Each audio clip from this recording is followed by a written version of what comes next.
Hello everyone and welcome to Kaif. तो आज से हम लोग स्टार्ट कर रहे हैं मेंस की प्रिपरेशन को। मेंस में जो रोल है पजल का एंड मिसलेनियस दोनों का इक्वल रहता है। ठीक है, आपके पजल एंड सिटिंग अरेंजमेंट तो पूछे ही जाते हैं। मिसलेनियस में आपके जो क्वेश्चन है वो डेटा सफिशिएंसी से इस तरीके से बनते हैं कि आपके कई टॉपिक्स वो एक ही सेट में कवर कर लेता है, राइट। तो आपको मिसलेनियस पे भी बहुत अच्छी कमांड होनी चाहिए फॉर मेंस। एंड जो मशीन इनपुट है, मशीन इनपुट के साथ आपका जो लॉजिकल रीजनिंग है उस पर भी आप अच्छे से प्रैक्टिस करिए। तो मैं अल्टरनेट डेज पर वीडियोस लेकर आऊंगी। एक दिन आपका पजल एंड सिटिंग अरेंजमेंट आएगा, दूसरे दिन आपका ये मिसलेनियस टॉपिक को हम कवर करेंगे, फिर एक दिन हम लोग पजल एंड सिटिंग अरेंजमेंट को कवर करेंगे, नेक्स्ट डे हम लोग फिर मिसलेनियस को कवर करेंगे। तो इस तरीके से अभी आपके पास काफ़ी टाइम है, करीबन 30+ डेज का टाइम है मेंस के लिए। तो आप लोग अच्छे से उसकी प्रिपरेशन कर सकते हैं। तो चलिए शुरू करते हैं। एंड जो भी सजेशन है प्लीज़ आप कमेंट सेक्शन में बताइएगा ताकि मैं उसको इम्प्रूव कर पाऊँ। ओके, सो यहाँ पे क्वेश्चन हिंदी में है। सो जो भी पर्सन हिंदी वाले हैं वो यहाँ पे एक बार वीडियो को पॉज कर लीजिए और वीडियो को पॉज करने के बाद अपना जो स्क्रीनशॉट है उसको ले लीजिए ताकि आप इस क्वेश्चन को खुद से अटेम्प्ट कर पाए। एंड अगर इसमें कोई भी, वैसे तो इसमें कोई भी एरर नहीं है, एंड अगर कोई एरर होता है तो आप इंग्लिश वाली लैंग्वेज को देख लीजिएगा। आगे बढ़ते हैं। सो यहाँ पर आप देख सकते हैं ये है English language. And one more thing मैं यहाँ पे कहना चाहूँगी, जितने भी पर्सन ने मुझे प्री के टाइम पे मेंस लेवल के जो क्वेश्चंस है उनको सेंड किया था तो मैंने उन्हें रिप्लाई करा था कि मैं प्री के बाद डिस्कस करूंगी। ठीक है, तो प्री जो है वो हो चुका है। तो वो पर्सन जिनको मैंने ऐसा रिप्लाई करा था कि मैं आपका मेंस में डिस्कस करूंगी क्वेश्चन, वो मुझे आप एक बार अपना जो ईमेल है उसे फॉरवर्ड कर दीजिए। ओके, क्वेश्चन भी एंड सॉल्यूशन भी दोनों को फॉरवर्ड कर दीजिए, क्योंकि मेल जो है वो आपके काफ़ी नीचे चले गए हैं, उन्हें ढूंढना थोड़ा मुश्किल है। तो आपके लिए तो खैर ही मुश्किल नहीं होगा, आपके तो सेंड बॉक्स में पड़ा होगा। तो आप प्लीज़ उसे फॉरवर्ड कर दीजिए ताकि मैं जो पजल के सेशन है उसमें अगर आपके क्वेश्चंस अच्छे होते तो मैं उन्हें ही डिस्कस कर दूंगी। ओके, तो इसको आप एक बार फॉरवर्ड कर दीजिएगा cafreasoning@yahoo.com पर। चलिए अब शुरू करते हैं। तो यहाँ पे मैं क्वेश्चन को थोड़ा एक्सप्लेन करती हूँ। यहाँ पे ये कह रहे हैं 10 students namely PQRSTUVWX and Y of 10 different colleges but not necessarily in the same order have an exam on 5 different days starting from Monday to Friday of the same week। तो आपकी ये 10 स्टूडेंट्स हैं, Monday से लेके Friday तक इन लोगों के exam होंगे। And each student have exam at 2 different time slot, और हर स्टूडेंट जो है उसका जो एग्जाम है वो डिफरेंट टाइम स्लॉट में होगा, 8 और 11 में। ठीक है, यानी कि आपका मंडे को 8 की स्लॉट होगी, फिर मंडे को एक 11 बजे की स्लॉट होगी, फिर ऐसी ट्यूसडे को 8 और 11 दोनों की स्लॉट होगी, वेडनेसडे, थर्सडे एंड फ्राइडे ऐसी 8 और 11 की स्लॉट होंगी। ठीक, then each one of them like different actor and actress, हर पर्सन को डिफरेंट एक्टर एंड एक्ट्रेस पसंद है और उनके नेम गिवन है शालिनी, सौरभ, शिखा, सोनू, सना, शोभित, सानिया, सोनिया, सुरभि एंड श्रेया। ओके, तो ये यहाँ पे थोड़ा सा इसका जो इंट्रोडक्शन पार्ट था वो गिवन है। यहाँ से हम लोग आगे वाली स्लाइड से क्वेश्चन को अटेम्प्ट करेंगे। एंड मैंने एज अ होमवर्क भी क्वेश्चन को रखा है और मैं रेगुलर रखूंगी, तो आप अपनी प्रैक्टिस के लिए उस क्वेश्चन को अटेम्प्ट जरूर करेंगे। मैंने हिंदी एंड इंग्लिश दोनों ही लैंग्वेज में रखा है, दोनों ही लैंग्वेज में आप क्वेश्चन को, मतलब जो भी पर्सन जो लैंग्वेज को प्रीफर करता है उस लैंग्वेज में उस क्वेश्चन को अटेम्प्ट जरूर करिएगा और कॉमेंट पे बताइएगा कि आपने क्वेश्चन को कितने समय में करा। ठीक है, तो चलिए शुरू करते हैं इससे। अब यहाँ से देखते हैं तो यहाँ पे कह रहे हैं only 2 people have exam between U and Y.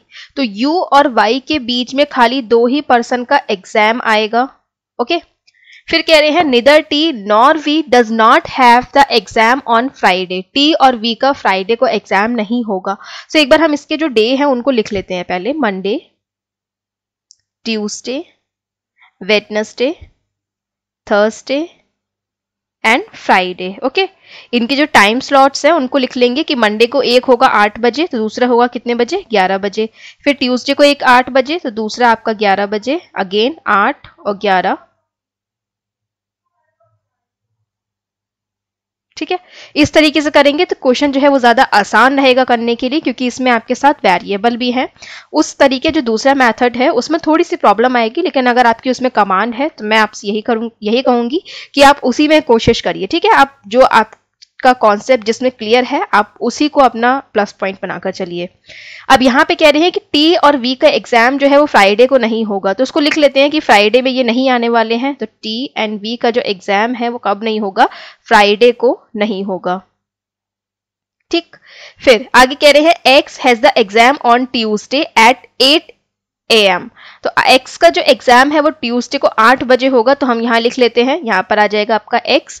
फिर W does not have the exam at 11 AM। तो W का जो एग्जाम है वो 11 AM पे नहीं होगा, तो 11 पे नहीं होगा तो इसका कितने बजे एग्जाम होगा, 8 बजे होगा। लेकिन 8 बजे कौन से डे होगा ये हमें नहीं पता है, तो अभी हम इसे लिख लेंगे। ठीक, उसके बाद देखते हैं, आगे बढ़ते हैं। तो यहाँ पे कह रहे हैं कि the number of people who have exam between V and S is same as the number of people who have exam between R and W। तो V और S के बीच में जितने लोगों का एग्जाम होगा वो इक्वल होगा किसके, जितने लोगों का एग्जाम R और W के बीच में होगा। तो कुछ इस तरीके से आप लिख सकते हैं कि V और S के बीच में जितने भी पर्सन आएंगे उतने ही पर्सन जो हैं वो R और W के बीच में भी आएंगे। फिर आगे कह रहे हैं S does not have any exam on S does not have exam on any one of the days after T। तो S का जो एग्जाम है वो किसी भी दिन नहीं होगा T के बाद। तो T के बाद नहीं होगा, इसका मतलब जो S का एग्जाम है वो कैसे होगा, आपका T से पहले होगा। तो या तो ये लिख लो कि T के नीचे एरो लगा के S करके उसे कट कर दो, या फिर S को ऊपर लिख के T उसके नीचे लिख के राइट लगा दो। किसी भी तरीके से आप अपनी इस लाइन को सिंप्लीफाई करके लिख सकते हो, मेन होता है आप उसे सिंप्लीफाई कर लो। ठीक है, तो S का एग्जाम जो है वो T के बाद नहीं होगा, यानी कि T से पहले होगा। देन आगे कह रहे हैं U does not have exam on any of the days after W। तो फिर कह रहे हैं यू का जो एग्जाम है वो किसी भी दिन के, मतलब W के किसी भी दिन बाद में नहीं होगा, यानी कि W का जब एग्जाम होगा उसके बाद किसी भी दिन U का एग्जाम नहीं होगा, यानी कि U का जो एग्जाम है वो W से कैसे आएगा, आपका पहले आएगा। ठीक, then Q has exam immediately before X। तो Q का एग्जाम इमीडिएटली बिफोर X है, तो इसको तो डायरेक्ट आप फिक्स कर दो। फिर कह रहे हैं, अच्छा एक बात और, यहाँ पे ये लाइन बोली है Q has exam immediately before X, कि Q का जो एग्जाम है वो X से इमीडिएटली बिफोर है, तो हमने यहाँ पे डायरेक्ट Q को ऊपर की तरफ लिख दिया। मान लीजिए आपका जो X है वो होता है यहाँ पे, ठीक है, और यहाँ पे ये बोलते हैं कि Q का जो एग्जाम है वो इमीडिएटली बिफोर है किसके, जिस उस दिन के जिस दिन आपका X का एग्जाम है। अगर कुछ ऐसी लाइन गिवन होती कि Q का एग्जाम उस दिन है जिस दिन आपका X का एग्जाम है, उससे जस्ट एक दिन पहले आपका Q का एग्जाम है, राइट। तो अगर कुछ ऐसा होता तो हम लोग Q को यहां नहीं लिखते, Q को कहां लिखते, मंडे में कहीं लिखते। अब मंडे में उसका 8वीं वाली स्लॉट भी आ सकती थी, 11वीं स्लॉट भी आ सकती थी, क्योंकि बोला क्या गया है कि Q का एग्जाम जो है वो एक दिन जस्ट पहले है किससे, X के एग्जाम वाले दिन से। तो फिर इस हिसाब से Q का जो एग्जाम है वो मंडे को 8 बजे या मंडे को 11 बजे भी आ सकता था। ठीक है, तो ये मैंने जो लाइन है ये मैंने बता दी है, और ऐसे छोटे छोटे जो कॉन्सेप्ट्स होते हैं जैसे जैसे मुझे याद आते जाएंगे लाइन के संग मैं से क्लियर करती जाऊंगी। फिर कह रहे हैं X does not have exam on any of the days before V। तो X का जो एग्जाम है वो बिफोर V, यानी कि V से पहले नहीं होगा। तो V से पहले नहीं होगा यानी कि V के बाद होगा, और V के बाद होगा मतलब V कहां पर आएगा, आपका X से पहले, और X से पहले एक ही जगह है तो यहां पर हम V को लिख देंगे। फिर आगे कह रहे हैं the one who has exam at 8 AM immediately before Y। तो उस पर्सन का एग्जाम जिसका 8 को है वो इमीडिएटली बिफोर है किसके, Y के, यानी कि जो Y है उसका एग्जाम कब होगा, उसका एग्जाम होगा 11 बजे। ठीक, फिर आगे कह रहे हैं S has exam immediately after the day of the one who has the exam on Monday. तो S का जो एग्जाम है वो इमीडिएटली आफ्टर है किसके, जिसका एग्जाम मंडे को है। अब मंडे को एग्जाम है तो आप देखोगे मंडे के बाद क्या आता है, ट्यूसडे। ठीक है, मंडे के बाद ट्यूसडे आता है, इसमें लिखा है आफ्टर द डे, तो मंडे के बाद ट्यूसडे आता है, तो X का एग्जाम जो S है उसका एग्जाम ट्यूसडे को होगा। 8 वाली स्लॉट पे भी हो सकता है, 11 वाली में भी हो सकता है। अब आप देखो 8 वाली स्लॉट तो फिक्स हो चुकी है, यानी कि S का जो एग्जाम है कब होगा, आपका 11 वाली स्लॉट में होगा। देन आगे कह रहे हैं U does not have the exam at 11 AM। तो यू का एग्जाम जो है वो 11 AM को नहीं है, यानी कि यू कब आएगा, आपका 8 वाली स्लॉट में आएगा। फिर only 3 people have exam between V and T। तो V एंड T के बीच में 3 लोगों का एग्जाम है, तो 1 2 3 का गैप दो, T लिख दो, जो जो फिक्स होता जा रहा है उसे फिक्स करते जाओ। फिर 4 people have exam between the one who like Shalini and the one who like Shreya. अब 1 मिनट के लिए तो नहीं, करीबन 30 सेकंड के लिए आप एक बार पूरे जो पजल आपका बचा है उस पर नजर डालो, और उस पर नजर डाल के ये देखो कि अब जो लाइन स्टार्ट हुई है क्या वो वेरिएबल की स्टार्ट कर दी है या फिर अभी पर्सन की लाइन चल रही है। तो अगर आप देखोगे the one who like Shreya has the exam on Wednesday, Y does not like Shalini, and 4 people have exam between Shikha and Surabhi. तो आप यहाँ पे ये देखोगे कि सारे जो आपके लाइंस हैं वो किससे रिलेटेड हो गई हैं, जो आपके एक्टर एंड एक्ट्रेस था उससे रिलेटेड हो गई हैं। तो यानी कि जो ये वाला रोल है ये यहीं पे खत्म हो गया, यानी कि इन्होंने यहीं पर ही इसका जो आपके जो पर्सन वाला रोल था, जो ये जो 10 पर्सन है उनका रोल खत्म कर दिया है। ठीक है, आगे जो है उन वेरिएबल को हमें फिक्स करना है, तो बेहतर है कि अभी आप इन पॉइंट का यूज करो, जल्दी से पहले इस वेरिएबल को फिक्स कर लो। ठीक है, तो कंफ्यूजन जो है वो फिर कम होगा और हमें लिखना भी इतना नहीं पड़ेगा। अब आप इसको फिक्स करोगे तो कैसे फिक्स करोगे, देखो ये वाला जो पॉइंट है इसका यूज हो चुका है, इसे हटा दो।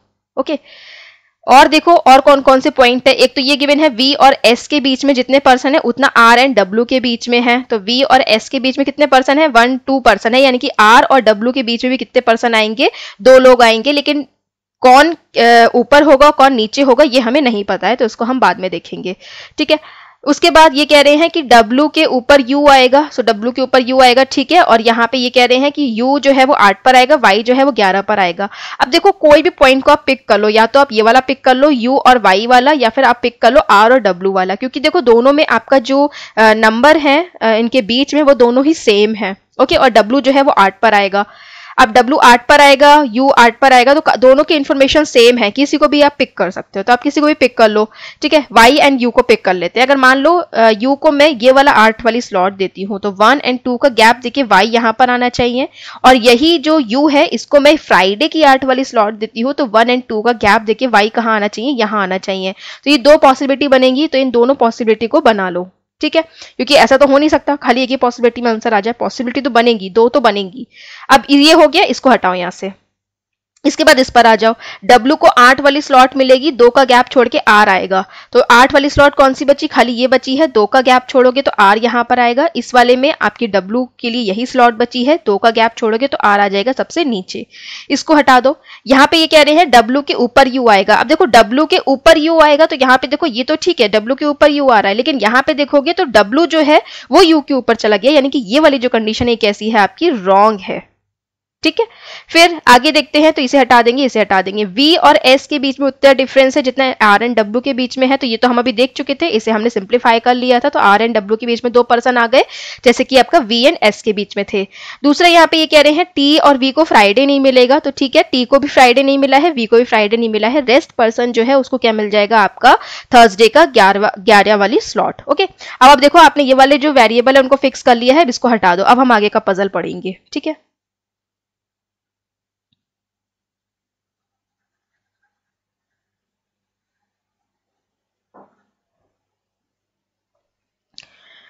अब इसको स्टार्ट करने से पहले मैं कहना चाहूंगी, जैसे कि हमने जो पीछे अभी वेरिएबल देखा था कि एक्टर और एक्ट्रेस जिन पर्सन को पसंद है, तो उनके जो नेम है एक्टर एंड एक्ट्रेस के वो काफी ज्यादा एक दूसरे के सिमिलर हैं। तो इसमें सबसे ज्यादा मैटर जो करता है क्वेश्चन को सही सॉल्व करने के लिए वो है आपकी हैंडराइटिंग। हाँ, ये बिल्कुल मतलब ट्रू है कि इस चीज पे कोई ज्यादा ध्यान नहीं देता है रीजनिंग में, लेकिन अगर आप देखेंगे तो आप लिख रहे हैं सोनिया और फिर लिख रहे हैं आप सानिया। ठीक है, अगर आपने ए और ओ में जरा सी भी गलती करी तो सानिया का सोनिया और सोनिया का सानिया कब बन जाएगा आपको खुद ही पता नहीं चलेगा, और उसमें आप इतनी बुरी तरीके से कंफ्यूज हो जाएंगे कि आप खुद नहीं समझ पाएंगे कि मेरी जो मिस्टेक है वो कहाँ हो रही है, और फिर आप एग्जाम में उसे छोड़ देंगे। तो ये बेहतर है कि आप क्या करेंगे, आप जब आप मतलब क्वेश्चन को सॉल्व कर रहे हो और आप देख लें कि ऐसे वेरिएबल आए हैं जिनमें काफ़ी सिमिलैरिटी है, तो आप शुरू से ही अपनी राइटिंग को वहाँ पे थोड़ा सा साफ रखने की कोशिश करिएगा कि आप वेरिएबल में फ़र्क निकाल सके कि किस पॉइंट का यूज़ जो है वो कहाँ करने के लिए बोला जा रहा है। ठीक है, तो इस चीज़ पर आप ध्यान दीजिएगा और ये ट्राई करके देखिएगा। ऐसे वेरिएबल के जो क्वेश्चन है बहुत ही जल्दी सॉल्व होंगे अगर आप अपनी राइटिंग को थोड़ा सा यहाँ पे ध्यान देते हैं तो। ओके, चलिए आगे देखते हैं। तो 4 people have exam between the one who like Shalini and the one who like Shreya. तो शालिनी एंड श्रेया इनके बीच में कितने लोगों का एग्जाम है? 1, 2, 3 एंड 4 पर्सन का आपका एग्जाम है, बट अभी हमें नहीं पता है शालिनी या श्रेया में से किसे हमें कहाँ पे देना है, सो अभी ऐसे लिख लेते हैं। Then the one who like Shreya has the exam on Wednesday, तो वो पर्सन जिसको श्रेया पसंद है उसका एग्जाम वेडनेसडे को है। तो आप देखोगे अगर वेडनेसडे को 8 वाले स्लॉट में हम लोग श्रेया को देते हैं तो 1, 2, 3, 4 ऊपर का गैप करके तो शालिनी को दे नहीं सकते, बट 1, 2, 3, 4 नीचे का गैप करके शालिनी यहाँ आ सकती है। यही अगर श्रेया को आप 11 वाली स्लॉट पे देते हो तो 1, 2, 3, 4 का गैप करके आप शालिनी को नीचे नहीं लिख सकते, लेकिन 1, 2, 3, 4 का गैप करके आप शालिनी को 8 बजे वाली स्लॉट में लिख सकते हो। ठीक है, तो अभी 2 पॉसिबिलिटी बन रही है, अभी स्किप करो, आगे बढ़ो, मे बी हमें ऐसा कोई पॉइंट मिल जाए जिससे ये पॉसिबिलिटी कट हो जाए। आगे देखोगे तो गिवन है Y does not like Shalini, तो वाई को शालिनी पसंद नहीं है। तो अब आप देखो, अभी हमने क्या देखा था कि अगर श्रेया यहाँ पे वेडनेसडे को 8 बजे वाली स्लॉट में आती है तो 1, 2, 3, 4 का गैप करके हमें शालिनी को यहाँ देना पड़ेगा। अब शालिनी जो है उस वाई को शालिनी पसंद नहीं है, इसका मतलब शालिनी कहाँ आएगी आपका? शालिनी आएगी आपका ऊपर की तरफ, और ऊपर की तरफ आने के लिए श्रेया को कहाँ आना चाहिए? यहाँ पे वेडनेसडे 11 वाली स्लॉट में। तो श्रेया यहाँ आ जाएगी और 1, 2, 3, 4 का गैप दोगे तो शालिनी कहाँ आ जाएगी? शालिनी आ जाएगी यहाँ पे। ठीक, देन आगे कह रहे हैं 4 people have exam between the one who like Shikha and the one who like Surabhi, तो आपका जो शिखा है एंड 1, 2, 3, 4 का गैप देंगे तो यहां पर आ जाएगी आपका सुरभि। ओके, देन आगे कह रहे हैं the one who like Surabhi has exam on Thursday, तो वो पर्सन जिसको सुरभि पसंद है उसका एग्जाम थर्सडे को है। तो अगर आप देखोगे यहाँ पे 8 बजे वाली स्लॉट देते हो आप सुरभि को तो 1, 2, 3, 4 का गैप करके शिखा यहाँ आ सकती है, और अगर 11 वाली स्लॉट देते हो तो 1, 2, 3, 4 का गैप करके आपकी शिखा यहाँ आ सकती है। तो अभी पॉसिबिलिटी है, अभी रुक जाओ। आगे कह रहे हैं x does not like Shikha, x को शिखा पसंद नहीं है। तो अब जो पॉसिबिलिटी बन रही थी आपकी शिखा वाली वो यहाँ पे कट हो जाएगी। कौन सी? जैसे कि आपने देखा शिखा यहाँ आ रही थी तो 1, 2, 3, 4 का गैप करके हम लोग सुरभि को कहाँ दे रहे थे? थर्सडे को जो 11 वाली स्लॉट है उसमें। लेकिन अब सुरभि जो है वो थर्सडे को 11 वाली स्लॉट में नहीं आ सकती क्योंकि हम लोग शिखा एक्स को नहीं दे सकते। इसका मतलब सुरभि जो है वो कहाँ आएगी? आपका 8 बजे वाली स्लॉट में आएगी। एंड 1, 2, 3, 4 का गैप दोगे तो शिखा कहाँ आएगी? यहाँ पे क्यू पर आएगी। ठीक, इन दोनों का यूज हो गया है तो इनको हटा देते हैं।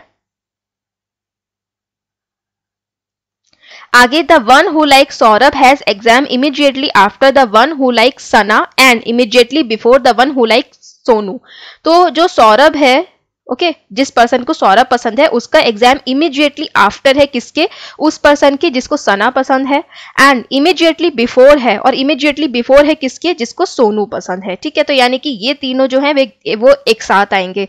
अब तीनों एक साथ आएंगे तो तीनों जो है वो यहाँ भी आ सकते हैं और तीनों जो है वो यहाँ भी आ सकते हैं। तो अभी आगे बढ़ते हैं। फिर कह रहे हैं the one who like Sonia has exam immediately after the one who like Shobhit, तो यहाँ पे ये कह रहे हैं कि जिसका एग्जाम सोनिया जिस पर्सन को सोनिया पसंद है उसका एग्जाम इमीडिएटली आफ्टर आएगा किसके? जिसको शोभित पसंद है। ठीक, तो अभी इसकी पॉसिबिलिटी है, हम लोग इसको यहाँ पर भी दे सकते हैं, यहाँ पर भी दे सकते हैं, यहाँ भी और यहाँ पर भी। ठीक है, तो अभी काफी पॉसिबिलिटी है। रुक जाओ, लास्ट वाली लाइन है उसको भी पढ़ लो। कह रहे हैं the one who like Shobhit has the exam on Thursday, तो वो पर्सन जिसको शोभित पसंद है उसका एग्जाम थर्सडे को है। तो थर्सडे को हमारी 2 स्लॉट है 8 और 11 वाली, जिसमें हमारी 8 वाली तो फिल हो चुकी है। यानी कि जो शोभित जिस पर्सन को शोभित पसंद है उसकी जो आपका स्लॉट है वो कब होगा? 11 बजे वाली में होगा। तो 11 बजे वाली में होगा तो यानी कि शोभित आएगा यहाँ पे, और जैसे ही शोभित यहाँ पर आएगा सीधे उसके नीचे आ जाएगी यहाँ पे सोनिया। ओके, ध्यान दीजिएगा, इट्स सोनिया नॉट सानिया, सानिया भी है इस वेरिएबल में। अब देखो यहाँ पे हमारा ये तो खत्म हो गया पजल, सिर्फ एक ही पॉइंट हमारा बचा है। हम सारे पॉइंट को कट करते गए, उन्हें सेट करते गए, तो हमारे पास पॉइंट भी ज्यादा यहाँ पे इकट्ठे नहीं हुए। अगर हम यही सारे पॉइंट को लिखकर वेरिएबल जो हमारे पर्सन है उसको भी लिख लेते हैं और वेरिएबल्स भी लिख लेते हैं तो हमारे पास काफी ज्यादा पॉइंट्स जो है वो अपने आप में बहुत ज्यादा इकट्ठे हो जाते। अब यहाँ पे जो तीनों गिवन है इन तीनों को लिख लो, Sana, Saurabh and Sonu. Okay, last में जो पर्सन आया वो है सानिया, तो उसको यहाँ पे लिख लो। ठीक है, तो इस तरीके से हम लोग अपने क्वेश्चन को यहाँ पे सॉल्व करेंगे। अब आगे के जो क्वेश्चन के लेवल होंगे वो इस लेवल से हाई होंगे। ओके, मैंने अभी ऐसा लेवल रखा था कि आपके जो कॉन्सेप्ट है वो क्लियर हो जाए कि आपको कैसा डायग्राम बनाना है, किस तरीके से अपने क्वेश्चन को सॉल्व करना है। आगे हाई लेवल क्वेश्चन रखेंगे तो आपकी जो प्रैक्टिस है वो रेगुलर होती रहेगी। अब इसका एक फाइनल हम लोग सॉल्यूशन देखते हैं, और जो आपके लिए मैंने एज अ होमवर्क क्वेश्चन रखा है उसको भी हम लोग यहाँ पे देखेंगे। सो ये है इसका एक फाइनल सॉल्यूशन। अगर आपको वहाँ पे सही से विजिबल नहीं हो रहा है तो आप उसे यहाँ पे देख सकते हैं, अपने आंसर को एक बार मैच कर सकते हैं। एंड यहाँ पे है क्वेश्चन, आगे हिंदी में भी है, तो हिंदी एंड इंग्लिश दोनों ही पर्सन इसे अटेम्प्ट करेंगे, ठीक है। तो यहाँ पर मैं वीडियो को 2 सेकेंड के लिए पॉज कर देती हूँ, आप एक बार इसका स्क्रीनशॉट ले लीजिए। ओके, सो आई होप आपने इसका स्क्रीनशॉट ले लिया होगा। एंड अपनी जो टाइमिंग है इस क्वेश्चन के आंसर के संग कमेंट सेक्शन में जरूर लिखिएगा, ठीक है। ये मैं आपकी प्रैक्टिस के लिए इसलिए दे रही हूँ कि आप इसे प्रैक्टिस करिए, एंड प्रैक्टिस करने के बाद फिर मुझे बताइए कि आपको कितना समय लगा, तो उससे मैं ये जज कर पाऊंगी कि मुझे इसमें आपको और कितनी प्रैक्टिस करवानी है, ठीक है। क्योंकि ये तो मैं इसी तरीके से समझ पाऊंगी ना जब आप अपने टाइमिंग को मेरे पास भेजेंगे, ठीक है। मैं सारे ही कमेंट्स पढ़ती हूँ, तो आप लोग जो अपनी टाइमिंग है उसको जरूर भेजिएगा। चाहे आप एक बार को आंसर मत लिखिए, आंसर तो आ ही जाता है, आप दूसरे से मैच कर लीजिएगा। काफी लोग आंसर लिखते हैं, तो आप एक दूसरे से मैच कर लीजिएगा और अपनी टाइमिंग को जरूर लिखिए, ठीक है, कि आपने कितने टाइम में इसे सॉल्व करा है।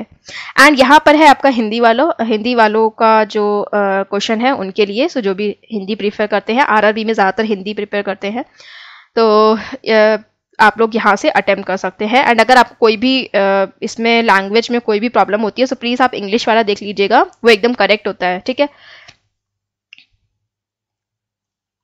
सो मेंस की जो अदर वीडियो है उसको आप इस प्लेलिस्ट में जाके व्यू कर सकते हैं। एंड बाकी की जो आपकी मिसलेनियस प्लस लॉजिकल रीजनिंग है उस पर भी मैंने काफ़ी सारे जो क्वेश्चंस हैं उनको डिस्कस कर रखा है, तो उसको आप व्यू कर सकते हैं।